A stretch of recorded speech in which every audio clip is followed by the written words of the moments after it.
Merci na maman Elodie, Laure, Limbeti, pour la chaîne Kitoko. Oh, salut Libiso.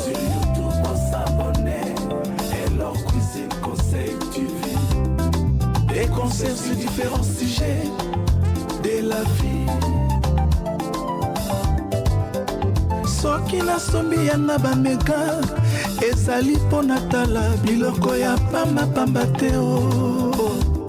Soki nga na koti na internet nasabonaka mingi na kati ya Elor Cuisine Conseil TV epesanga mateya nafanda na ebanenge nini ya kosala makambo ye mama oyebi kitoko ya mwasi eza kaka nelongi te kitoko ya mwasi pe ezalaka na elubu sur YouTube on s'abonne Elor Cuisine Conseil TV des concerts sur différents sujets de la vie. Bon s'abonner, bon s'abonner. Sur YouTube on s'abonne Boko Tebele Toyoka Mateya. Des concerts sur différents sujets de la vie. Atiki biso pambate. Dans l'entretien du jour aujourd'hui, il est question d'économie verte, d'énergie renouvelable, de bilan carbone et que sais-je encore. Brian Ponzo, bonsoir. Bonsoir. Merci d'avoir accepté notre invitation.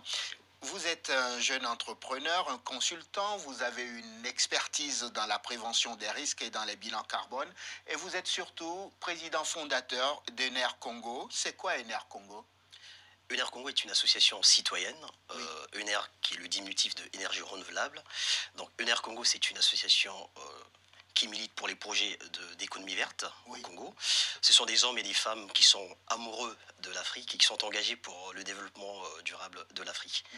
Donc c'est une association comme beaucoup d'autres qui se dit que le business de la défense de la planète est lucratif. Je ne suis pas d'accord avec cette expression. Oui. Je pense qu'aujourd'hui, il y a une cause, il y a une raison pour laquelle il faut que tout le monde puisse se mettre ensemble pour travailler, pour défendre cette planète et surtout l'Afrique qui aujourd'hui qui subit massivement les effets du changement climatique. Il faut trouver des solutions pour sauver la planète et l'Afrique en particulier. Et vous allez trouver la solution à travers Ener Congo, c'est ça ? C'est ce qu'on essaie de faire depuis 2 ans. Fin 2013, nous avons créé cette association dans le but d'accompagner donc le bassin du Congo qui a des problématiques majeures dans cette démarche de recherche de solutions, des solutions durables, tout en mettant en avant les initiatives locales pour permettre aux populations bien effectivement de retrouver un équilibre dans leur vie de tous les jours. Ça tombe bien. Qu'est-ce que vous faites concrètement ? Au sein de l'association ? Oui.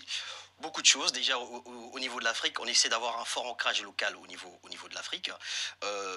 Ça passe par des plaidoyers. On fait beaucoup de plaidoyers pour sensibiliser, pour attirer l'attention des autorités, et également les acteurs de la société civile. On fait beaucoup de sensibilisation. Et on incube des projets d'économie verte pour éventuellement, ce que je vous disais tout à l'heure, c'est pour faire émerger le côté innovation qui est très, très important. Et donc des projets d'économie verte qui vont permettre à réunir un certain nombre de personnes, c'est-à-dire les populations en premier, également les entreprises et les collectivités locales qui gèrent toutes ces populations. En Afrique. J'ai vu que vous n'aviez pas seulement pour ambition de contribuer à la croissance verte en Afrique, vous investissez aussi dans la transition énergétique ici en Europe. C'est ça ? C'est ça. C'est-à-dire, expliquez-moi. Alors, on a eu l'occasion pendant la COP21 d'animer une table ronde sur les énergies renouvelables. Oui. Donc, on a attiré l'attention des décideurs sur la dépendance énergétique, sur la ressource, le bois énergie. Oui. Et le but, effectivement, c'est d'accompagner cette transition énergétique, c'est-à-dire passer d'une économie qui est aujourd'hui marquée par une surexploitation des ressources naturelles, on voit le pétrole, le gaz, au niveau de l'Afrique, même ailleurs, et c'est passer sur une autre forme d'économie, donc changer de paradigme, et pour effectivement de fédérer aussi d'autres ressources qui peuvent permettre aujourd'hui en Afrique ou ailleurs de pouvoir de pouvoir donner de l'emploi et créer des entreprises au niveau du Congo. Donc la transition énergétique consiste effectivement à passer d'une économie à l'autre, hein, c'est-à-dire faire un mix énergétique, un peu plus d'énergie renouvelable, un peu plus d'équité sociale. Oui. Dans les pratiques. On va pas dilapider les ressources comme on a connu sur les 2 derniers siècles, par exemple. Comment expliquez-vous que l'Afrique, qui est le continent qui a le plus de soleil, où il y a du vent, il y a la mer, etc., n'arrive justement pas à s'approprier les énergies renouvelables? Il y a un problème de gouvernance aussi qu'il faut souligner. C'est pour ça que dans la démarche qui est la nôtre, au sein de l'association, c'est aussi pousser les décideurs à mettre en place des vraies politiques responsables. Et donc l'Afrique aujourd'hui, effectivement, il y a un vrai potentiel, hein, vous le soulignez très bien, le soleil, la biomasse aussi. Aujourd'hui, il faut qu'il y ait des réformes, il faut qu'il y ait une vraie stratégie de développement durable qui doit s'appuyer sur ce qu'on a. Et donc, il faut également qu'il y ait des transferts de compétences à partir des pays, par exemple en France ici, qui ont cette technologie, qui savent, qui maîtrisent cette technologie, qui ont des transferts de compétences, de manière à ce que les Africains eux-mêmes puissent prendre en main leur destin avec... Votre pensée, c'est que d'un côté, il faut que les Africains eux-mêmes prennent conscience qu'ils disposent de la matière première et qu'il faut qu'ils fassent appel juste à l'expertise extérieure pour pouvoir accompagner ce développement des énergies renouvelables. C'est ça. Il y a besoin de formation. Il faudrait qu'on forme les Africains. Il faudrait que la diaspora aussi, aujourd'hui, qui consiste en une vraie force pour l'Afrique, puisse incuber des projets dans ce sens-là. Également, il y a aussi ce problème de gouvernance, parce qu'on a besoin des politiques publiques pour impulser ces projets-là. Oui, il ne faut pas se contenter de participer aux grandes conférences et ranger ensuite les conclusions dans des tiroirs. Tout à fait, puisque l'Afrique aujourd'hui est grand et signe beaucoup de conventions internationales. On le sait très bien, beaucoup de pays s'engagent dans cette démarche de développement durable. C'est une chose, c'est vrai, ce qui s'est passé aujourd'hui pendant la COP21, c'est une bonne initiative, parce que c'est quand même un succès. Mais on ne va pas s'arrêter sur les contrats. Il faudrait derrière qu'il y ait des solutions qui vont accompagner ce développement durable. Donc il faut aller au-delà de ce qui est, on va dire, papier. Il faut aller sur le terrain avec la population, donc les acteurs de la société civile, ceux qui sont sur place. Parce qu'aujourd'hui, on a quand même un décalage. Parce quand on lit les économies africaines, il y a quand même un décalage. On nous parle du PIB, il y a une croissance exponentielle. Hein, tous les ans, c'est ce qu'on entend. Récemment, c'est la Côte d'Ivoire. Mais réellement, quand on analyse le bien-être des populations, on voit tout de suite... Il n'y a pas un impact direct sur les populations. On en revient toujours à la même chose, la volonté politique de nos États. Tout à fait.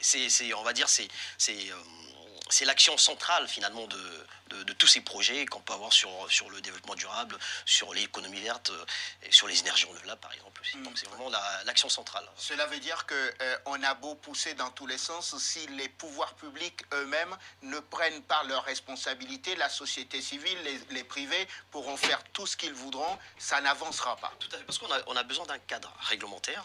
C'est une première chose qui doit être impulsée par les pouvoirs publics. Et d'autre part, on ne va pas simplement laisser les pouvoirs publics aussi en décider. C'est pour ça que nous, les associations ou le secteur privé, on doit faire des plaidoyers, on doit inciter les politiques à définir un cadre et aussi à mettre des moyens, et à définir un cadre propice aussi pour que nous, associations ou le secteur privé, pouvoir composer des solutions qui vont dans ce sens-là. La gouvernance est vraiment centrale dans cette question de développement durable. Dans un mois, vous organisez le Forum international Green Business, c'est ça? C'est ça. C'est quoi l'objectif de cette rencontre de Pointe-Noire? Alors c'est une initiative, c'est un grand rendez-vous. Ça fait depuis 2010 que la Chambre de commerce de Pointe-Noire a mis au point cette initiative. Donc c'est un grand rendez-vous qui regroupe à peu près plus de 500 personnes qui viennent de partout.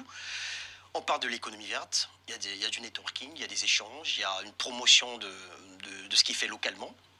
Et aujourd'hui, cette année, donc dans un mois, on parlera plutôt de l'innovation et la technologie pour soutenir l'économie verte. Donc un grand rendez-vous, donc je pense que vous y serez au rendez-vous, je suppose. Nous en sommes donc à la 7e édition, si je compte bien. À la 7e édition. Donc, comment on y participe? Alors, je me lève, je viens à Pointe-Noire et je dis que je participe à la 7e édition, c'est ça? Vous pouvez faire ça aussi, c'est une chose. Vous avez également un site internet, vous pouvez vous inscrire. En tant que participant ou en tant qu'invité. Donc il y a toute toute une démarche à suivre sur le site internet. Il y a des associations qui participent, il y a des entreprises qui participent, il y a une délégation également des entreprises françaises qui participent également à ce grand rendez-vous. Oui. Et nous, on a eu la chance depuis 2 ans, on est co-organisateur de ce forum avec la Chambre de commerce de Pau-Nord. Donc on anime des conférences, des tables rondes et des ateliers. Cette année, on aura la charge pour parler de la COP 21, donc l'après-COP 21, Oui. puisqu'on est à 6 mois de la COP 22. La COP 22. Et également, on parlera de tout ce qui touche les énergies renouvelables au sens plus large, surtout sur la partie production décentralisée. Je le disais en début de cet entretien, vous êtes un jeune entrepreneur et depuis 2015, si j'ai bien travaillé, vous réalisez des bilans carbone, on m'a dit, auprès des entreprises au Congo. Ça veut dire quoi réaliser des bilans carbone pour des entreprises? Alors, les bilans carbone, c'est une photographie de l'activité, ce qui se passe. C'est simplement identifier les émissions de gaz à effet de serre. Oui. C'est-à-dire qu'une entreprise a besoin, à un moment donné, puisqu'on est face à ces enjeux climatiques, à un moment donné, a besoin d'avoir une photographie de son activité. Savoir, est-ce que je pollue ?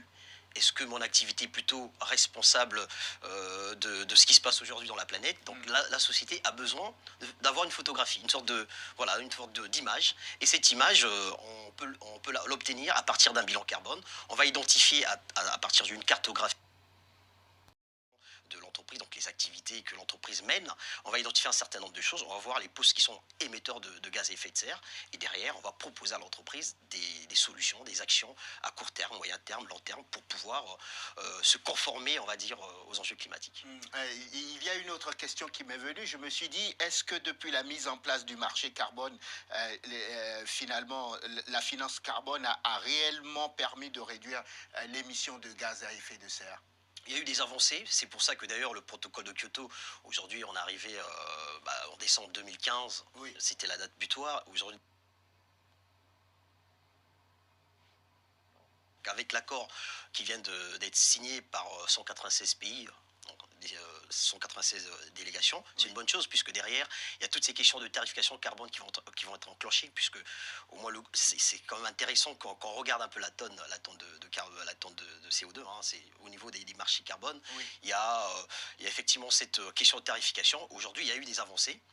Et pour les entreprises, c'est une démarche qui est volontaire. Il y a des États, au niveau des États, il y a des contraintes. Avec le protocole de Kyoto, il y avait des contraintes. Parce que les pays qui ont signé effectivement ce protocole avaient des contraintes. Mais aujourd'hui, avec ce qui vient de se faire, avec la COP21, et si on met également l'argent comme les 100 milliards à partir de 2020 tous les ans, ça permettrait également aux entreprises comme aux États de pouvoir avancer dans ce sens-là. Ce sera ma dernière question. Vous n'avez pas le sentiment que la lutte contre le réchauffement climatique est un vrai business, non? Non, je ne dirais pas ça, parce que c'est pas un business, je pense que c'est une cause qui est commune. Ça touche l'humanité. Et quand on voit ce qui se passe au niveau de la Corne de l'Afrique, par exemple, on se rend bien compte que il faut prendre les choses en main, parce qu'il y a comme une urgence, il y a des gens qui souffrent. Je vous rappelle simplement que l'Afrique va passer d'1 milliard à plus de 2 milliards d'habitants d'ici 2050. Donc il y a d'autres facteurs qui vont entrer en jeu, notamment les besoins en termes alimentaires, en termes énergétiques, qu'il faut y répondre. Déjà, on a d'autres soucis au niveau de l'Afrique, notamment la sécheresse, les déforestations. Aujourd'hui, on a ce souci avec le lac Tchad, l'épuisement des ressources en eau. On a des vrais problèmes. Donc, réfléchir, trouver des solutions pour l'avenir de l'Afrique et de la planète, c'est pas un business, je dirais que c'est plutôt un devoir de tout un chacun, que ce soit nous en tant que citoyens, mais aussi les entreprises, les politiques, tout le monde doit trouver une solution. Ce combat donc pour la planète ne doit pas être limité juste à un point de vue d'argent et une histoire de business, c'est ça? Exactement. Donc on vient juste de démarrer, donc c'est un nouveau siècle qui vient d'être enclenché avec la signature de l'accord de Paris, donc c'est un nouveau siècle et on démarre, donc il faudrait des efforts, il faut tous, et vous, et également les journalistes, faire un bilan carbone de votre plateau, de votre société également. Ça permettrait aussi de contribuer à cette démarche environnementale. Le tri des déchets également, par exemple. On trie les déchets, les lumières et autres font aussi partie de cette démarche environnementale. Brian Panzo, merci. Merci à vous. Gestion des risques et dans les bilans carbone. Vous êtes le président fondateur de NER Congo, l'association qui organise à partir du 17 mai prochain la 7e édition du Forum international Green Business à Pointe-Noire, au Congo. Merci d'être venu dans l'entretien du jour. Merci à vous de nous avoir...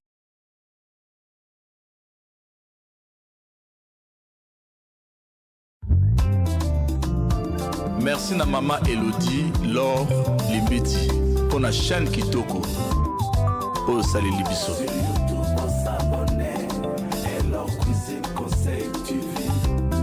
Des conseils sur différents sujets de la vie. Soki na sombi yanga bameka ezali pona tala biloko ya pamba pamba te o. Soki nga na koti na internet nasabonaka mingi na kati ya Elor Cuisine Conseil TV epesanga mateya nafanda na ebanenge nini ya kosala makambo ye mama oyebi kitoko ya mwasi eza kaka nelongi te kitoko ya mwasi pe ezalaka na elubu sur YouTube s'abonner Elor Cuisine Conseil TV des conseils sur différents sujets de la vie. Bon s'abonner, bon s'abonner. Bon s'abonner. Boko tebele. Toyoka mateya. Des conseils sur différents sujets de la vie. Atiki biso pamba te.